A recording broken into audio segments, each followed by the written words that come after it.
ఈ రోజు positive result. ఈ కపుల్ పొదలకూరు నుండి వచ్చారు. దీనికి మ్యారేజ్ అయ్యి 2 years అవుతుంది. తిను ఫస్ట్ నా దగ్గరికి జనవరి 2025లో వచ్చిందనమాట. సో ఆ అమ్మాయికి పీరియడ్స్ అనేది కొంచెం ముందుకే 20 daysకే వస్తున్నాయి అని వచ్చింది. తనకి స్కాన్ చేసినప్పుడు పీసీఓ ప్యాటర్న్ ఉంది, హార్మోన్స్ అన్ని బాగానే ఉన్నాయి, హస్బెండ్ కౌంట్ బాగుంది. సో తనకి ఎగ్ రిలీజ్ అవడానికి టాబ్లెట్ ఇచ్చాను. సెకండ్ సైకిల్లో కన్సీవ్ అయింది కానీ 6 weeks టైంలో అది మిస్డ్ అబార్షన్ అయింది. ఆ అమ్మాయికి ఫీవర్ వచ్చిందనమాట ఆ ప్రెగ్నెన్సీలో. So maybe that might be the reason abortion అయింది.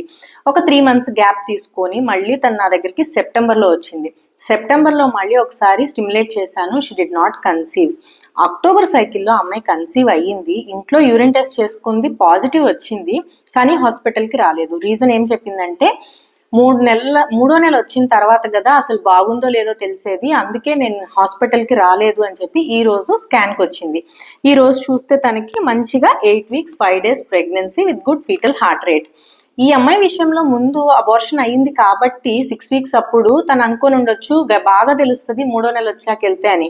కానీ నిజంగా మేము చెప్పేది ఏంటంటే, యూరిన్ టెస్ట్ పాజిటివ్ వచ్చిన తర్వాత ఒక 10 to 15 days మధ్యలో స్కాన్ చేయించుకోవాలి.